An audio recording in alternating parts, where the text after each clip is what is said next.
singing that. You know, it's kind of fun how there's some songs that just everybody knows. It's just everybody knows. It's so sweet. So again, welcome. And this whole month in the Centers for Spiritual Living, we've been exploring fear and its impact on our lives. And there seems to be a lot of fear in people's minds today. I don't know if you've noticed. And it has an effect of immobilizing and desensitizing many. And some fears come naturally. For instance, if you see a bear when you're hiking, you're going to get fearful and run, right? Well, that's normal. That's a normal reaction. Don't run. It's part of being human. But other fears develop through past traumas, past uncertainties, not knowing what's going to happen next, worrying. So our responses can actually be a mix of automatic reaction and things that we've learned over time and keep hanging on to. And perhaps it's time to turn and face our fears. And we can just begin by asking ourselves, what is it within me that keeps me separate, keeps me afraid, keeps me feeling hopeless? And just be curious. What is that in me? You know, last week I talked about the solar eclipse and how long ago the eclipse was feared big time by people. They thought it was the end of the world or God's wrath. The darkness came. But we know better today that what the eclipse is about. And we look at it with awe and wonder. Oh my God, so fantastic. So what if we looked at our fears that way, with awe and wonder? Wow, I'm really scared hitless. Isn't that interesting? Did you catch how I did that? Yep. That was like spontaneous. But I mean, think about that. I just find that fascinating. Fear.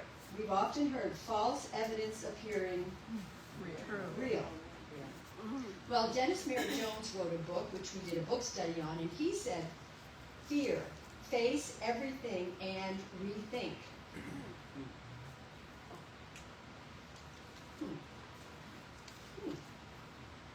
And Ernest Holmes, the founder of Science of Mind, often wrote that there's no limit to what consciousness can become. So when the world feels chaotic, notice, do you feel yourself shrinking and bracing and trying to hold everything together?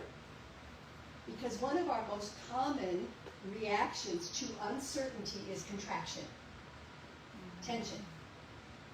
And we talked about this a while back about being a tension detective.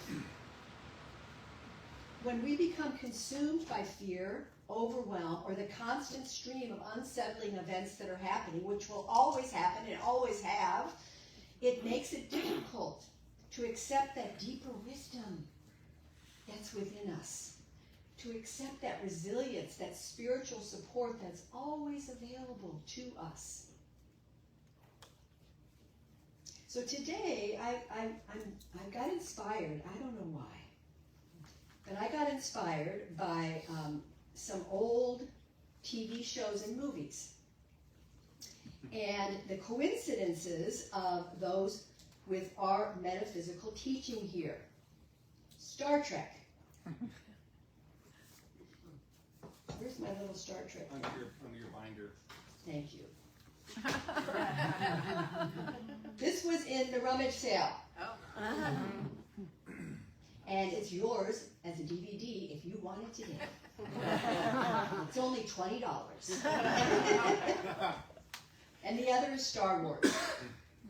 So, and some of you may not have remembered the original Star Trek, but in the 60s, Star Trek was a very popular TV show, and it was very unusual. And the creator of Star Trek, his name, do you know his name? Roddenberry. Very good. Gene Roddenberry. Gene Roddenberry, very good. And he apparently loved asking this question, what might humanity become if we stopped acting from fear? Really? Wow. His characters frequently transcended old limitations, not through magic, but through wisdom, compassion, and discovery. So in The Science of Mind, we emphasize that there's one life expressing through all beings. And Star Trek repeatedly explored the same principle through stories about diverse species learning to cooperate, you remember, seeing beyond appearances and recognizing common consciousness. Our teaching here declares that humanity is continually unfolding toward greater awareness because each person, each of you, is an expression of the infinite mind. Roddenberry imagined a future in which humanity had largely outgrown racism, poverty, nationalism, religious intolerance, and greed. That was his vision. His vision wasn't that people are perfect, it was that that consciousness could evolve. Hear that?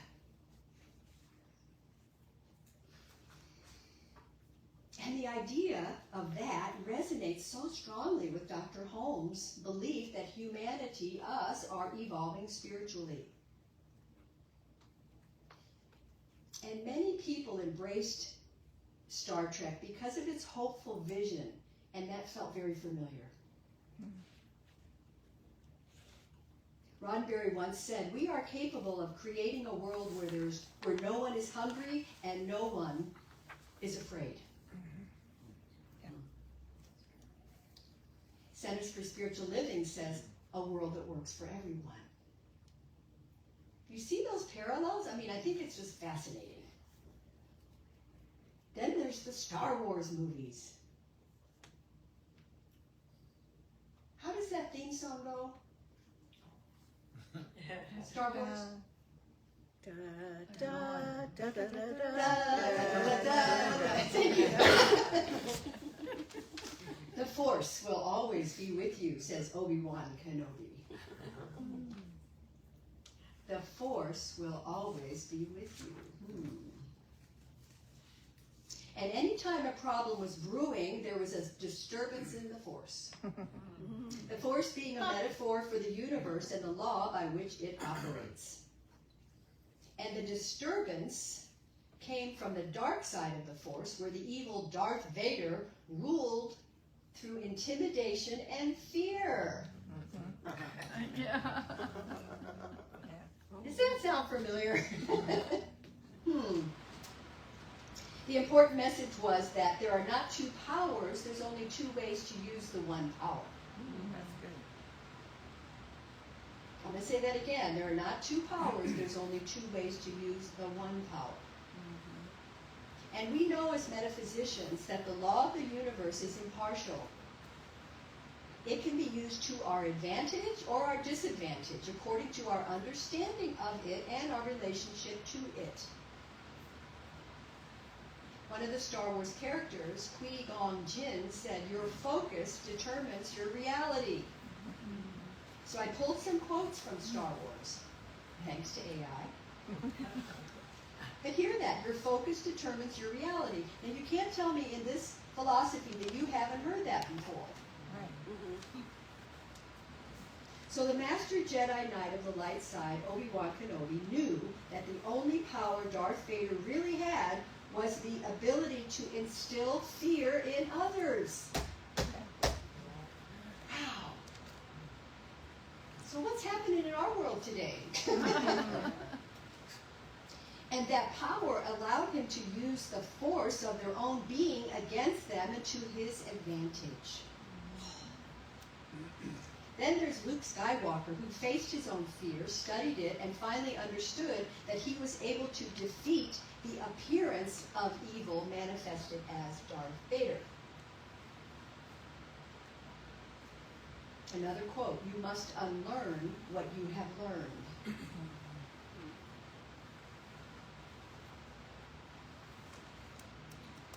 Obi-Wan Kenobi, "Your eyes can deceive you, don't trust them." Jesus said, Don't judge by appearances. Obi-Wan said, be mindful of your thoughts. They'll betray you. I think he studied the science of mind. George Lucas. Actually, there is a picture of him somewhere, and in his bookshelf in the back behind him, there's a science of mind textbook. Is it really? Yeah. I don't know anything about that. So anyway, we'll have to check that out. But everybody, think about this. You and I will always have our own personal Darth Vader to deal with, because it's just part of our human journey. Yet, if we are open and teachable, like Luke Skywalker, our fears can become our teacher. And then we discover that maybe there's nothing wrong with my shadow because it's part of my humanness. We are more than a human being.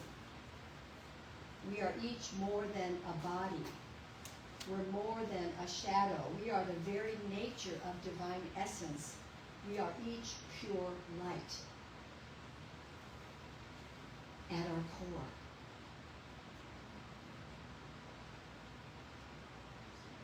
Just relax with that for a moment.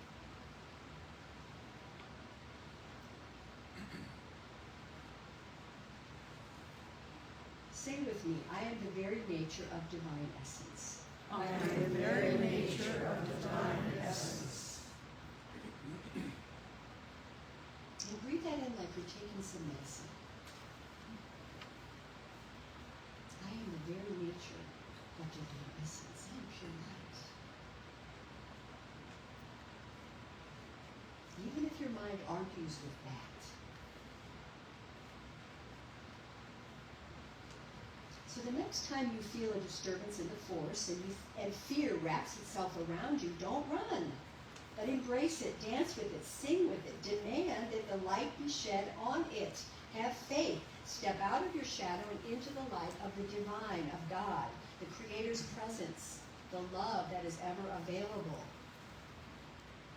So take a deep breath right now.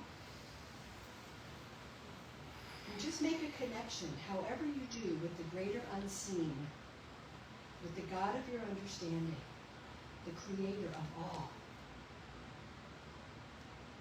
And just imagine, if you have to, feel that presence to be the light that you carry into this day.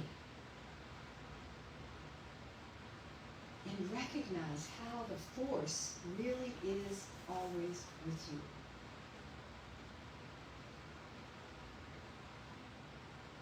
I am one with the force, and the force is with me. Silently say that to yourself. I am one with the force, and the force is one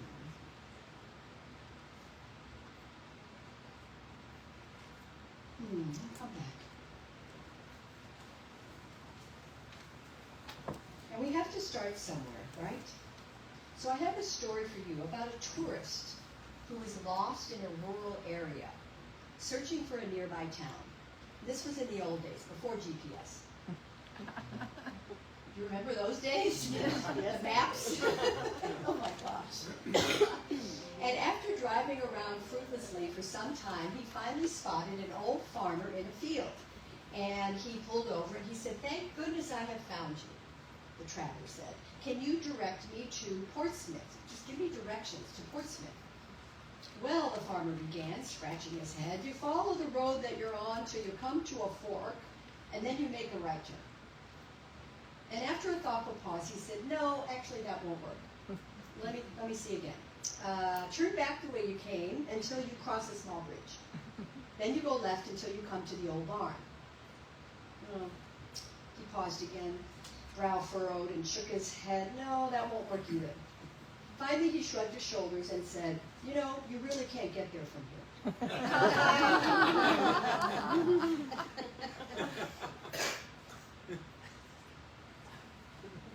Hear that? Funny as it is, this story carries a larger meaning, doesn't it? Our problems can't be solved at the level in which we created them. Fear can't be remedied if we only constrict. can't get somewhere else from where we are if we're just holding it. We need to stand back, get a bigger picture, and be willing to rise above to take it upstairs. For if our goal is in finding love, if our goal is in finding peace or success or whatever it is, as long as we're trapped in our own egoic reactions, our own likes and dislikes, and have blinders on, that final destination eludes us. You can't get there from where you are if you are. And that hints at a deeper truth, doesn't it? Because we really have to transcend that ego's grip. And we need an ego. You know, the ego gets a bad rap, I understand. It serves us in some way.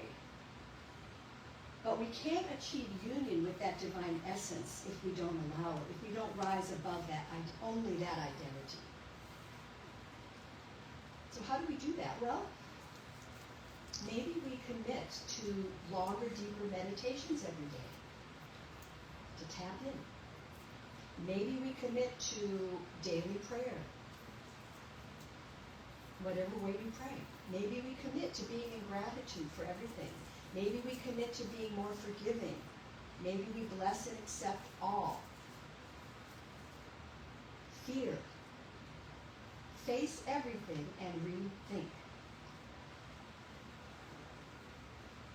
Because I really believe that the more we rest in our higher self, the less the ego has a hold on us, and the less that fear has its grip. And we have to stay vigilant and watch. Notice what we're noticing. And you know, give yourself a break. If you find that you repeatedly react negatively to a certain person or situation, just stop and feel where that energy is at that time. And in my teaching of yoga for many, many years, we were always taught about the third eye, your spiritual eye. So take another deep breath with me. And if it's comfortable, I want you to take your peace fingers and just lightly place them between your eyebrows and slightly above, and just a light touch there, right in the middle of your forehead. And take a deep cleansing breath. And bring your awareness to the spiritual eye, which is also called the seat of soul awareness. And bring to mind maybe an upsetting person or situation that you're dealing with right now, and just bring it up to that spiritual eye. And notice if your thoughts begin to change. Just take a breath.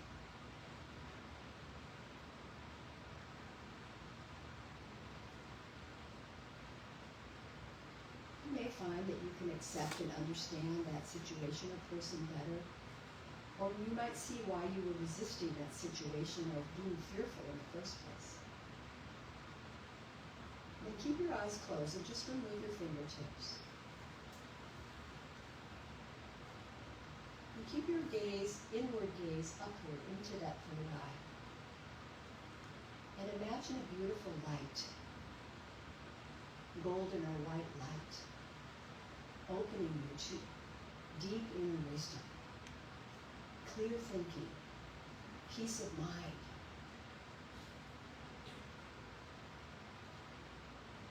Like a cool breeze going across our forehead and our brain, calming, peaceful, aware. Opening our spiritual eye to allow us to step into this world from a more grounded place. And so take a breath and come back.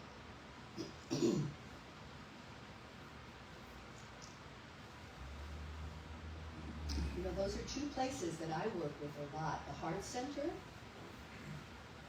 the divine chamber, and the third eye. Just bringing whatever upset I have into one of those two chambers. And the more you practice that,